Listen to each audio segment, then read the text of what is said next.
Today we have to discuss the testing of induction motor part second. See, in the part first we have to see the no load test, then block rotor test on the induction motor, and we have to see the loading test of the induction motor, and we have to see the different parameters of the induction motors we have to calculate it from this test. And in this lecture we have to see the methods of loss suppression of induction motor, temperature rise testing of the induction motor by various methods, and momentary overloss or overload test of the induction motor. Then first we have to discuss related to the loss suppression method of the induction motor. Then what is the main objectives of loss suppression method is to separate the various losses occurring in the induction motor. We know that the loss in the induction motor is I square R loss. The losses occurring in the induction motor will be various types. For example, brush friction loss, it is denoted by PB. Eddy current loss in iron, it is PE. Mechanical loss in windage and bearing frictions, it is PF. Then there will be a hysteresis losses are also present, it is denoted by PH. Then pulsation losses, it is denoted by PP. These are the different losses will be present in the induction motor. Then here we have to use something some suffixes 1 and 2. This will be refers to the stator and rotor quantities respectively. At the standstill rotor, the core losses is calculated by Pe2 plus Ph2. When the rotor is in open circuited and at a slip S, this loss becomes S square Pe2 plus S Ph2, and the pulsation losses is at high frequency tooth losses in the rotor and stator produced by the variation of gap reluctance as the tooth tips passes each other. The friction losses can be separated by the no load test. To discuss related to the how to calculate the various parameters. Then first one is no load test. In the no load test, measure the power supplied to the stator at the normal voltage at the rest, and the stator input corrected for I square R loss is the iron losses, that is P1 is equal to P1 plus PH1 plus P2 plus PH2. This is the iron losses.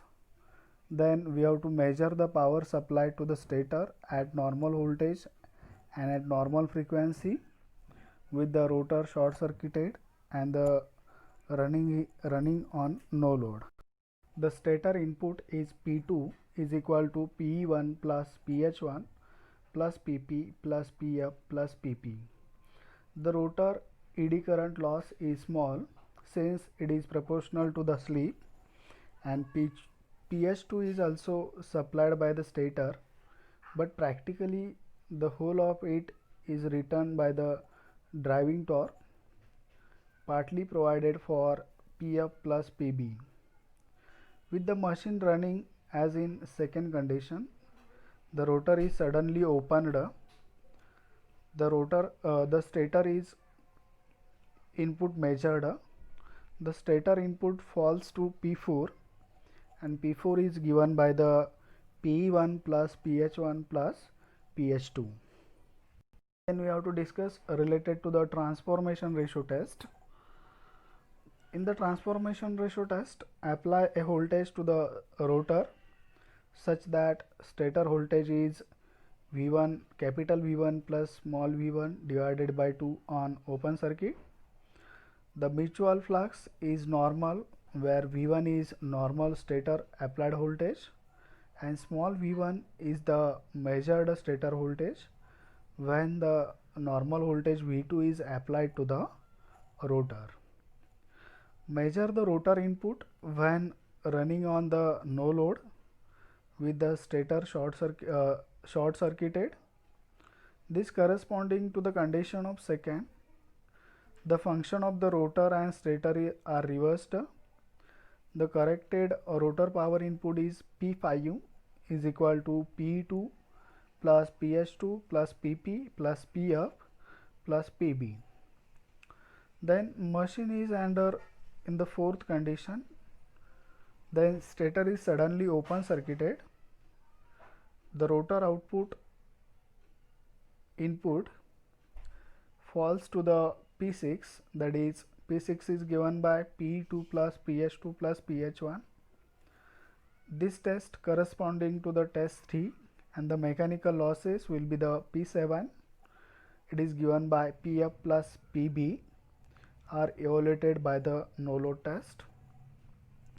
Then from the lock rotor test, measure the power supplied to the stator and at a reduced voltage and full load stator current with the rotor short circuited and locked.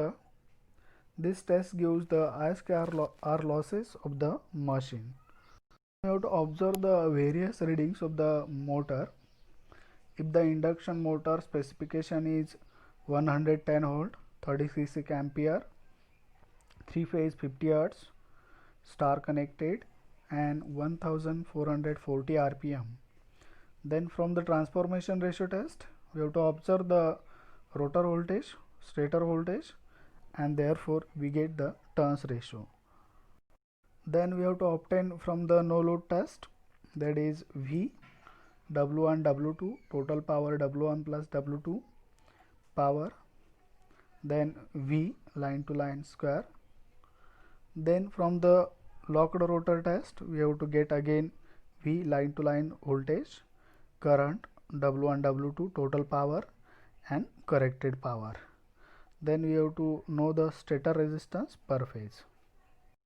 From obtaining this value, we have to calculate the different losses present in the motor. Then you have to calculate from the no load test, that is P7 is PF plus PB in watt. Then P1, it is P1 minus P6 in watt. Then we get the P2. Then PH1 is calculated, that is P1 plus in bracket of P2 minus P5 minus P1 divided by 2 in watt.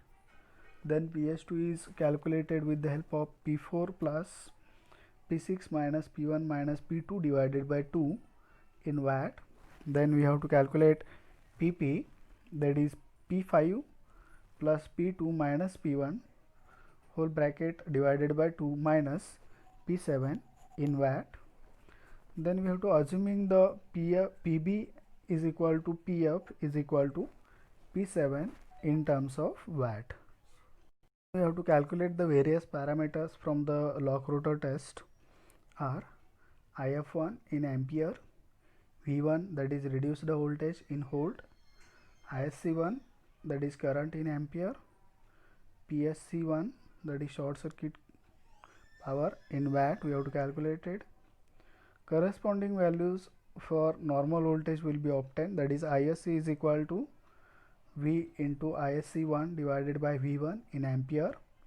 Then we get the short circuit power PSC, that is PSC1 into V divided by V1 bracket square in watt. Then stator losses, that is stator I2R loss, that is 3 into ISC square into R in watt. Then rotor copper losses PSC minus 3 ISC square into R in watt.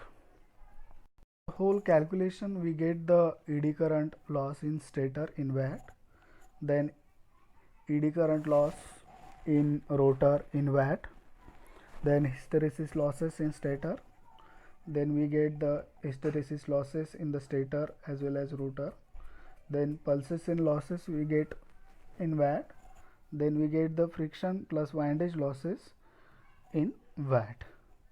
From above results and discussions, we get the brush friction losses cannot be measured if there is no internal short short circuiting devices. In that case we have to assuming the PB is 0. Then rotor eddy current loss is very small because it is proportional to the slip square, and the slip itself is very small. And third one is, to get the accurate result, the voltage should be maintained constant for the test purpose.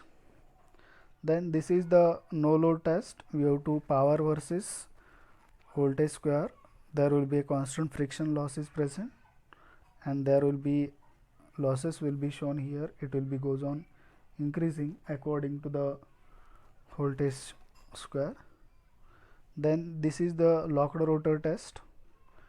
We have to shown here, that is PSC and ISC, and power in terms of watt it will be goes on increasing. This is the loss suppression method in the induction motor. Then we have to discuss related to the temperature rise test. For the measure the temperature of various parts of the induction motor.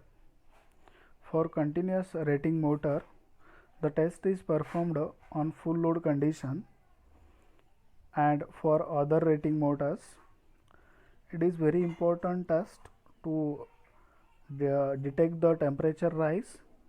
Whenever the load is increasing on the motor, the temperature will be increased, and it is directly affecting on the insulation, and it will be very hazardous to the motor if the insulation will be fails. So we have to measure the temperature rise in the motor with the help of various methods. First one is the embedded temperature detected method, resistance measurement method, thermometer method. These are the three different tests are used to measure the temperature rise in the induction motor. Then first we have to discuss the what are the tests performed on the induction motor to detect the temperature rise. First one is the embedded temperature detected method. In this method, a resistance thermometer or thermocouple are inserted in the internal parts of the motor where there is need for temperature rise measurement at the time of manufacturing. Then second is a resistance measurement method. In this method, temperature rise measurement is calculated based on the motor winding resistance, and that increase with the temperature increasing. Means we have to know the whenever the temperature will be goes on increasing, the resistance of the winding or wire it will be goes on increasing. If winding resistance is R1 on temperature T1, and at increasing temperature T2 the winding resistance is R2, then we have to calculate the temperature rise. Means there will be relation, whenever the temperature will be increasing, resistance of the wire will be increasing. And this is the third method for the measurement of temperature rise, that is thermometer method. In this method, alcohol bulb thermometer is used to measure the temperature rise of induction motor. This method is used where methods cannot be useful to other methods. Then we have to discuss the momentary overload test on the induction motor. Any type of three-phase induction motor should be bear the 60% of rated torque till 10 seconds. To check this condition, we performed the momentary overload test.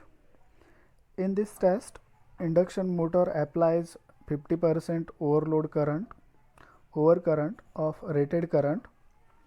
In that condition, the induction motor should bear this applied overload current for till 15 seconds. Then we have to test the motor. It will be good. Then the results we have to obtain the good one. See friends, in this video we have to discuss related to the loss of suppression method. In that we have to calculate the eddy current loss in the stator and rotor, hysteresis loss in the stator and rotor. Then we have to calculate the pulsation losses and friction and windage losses we have to calculate it from the loss of separation method. Then we have to discuss related to the temperature rise test. With the help of embedded detection system, we have to detect the temperature rise, resistance measurement method, and thermocouple. With the help of this method, we have to find the temperature rise in the induction motor.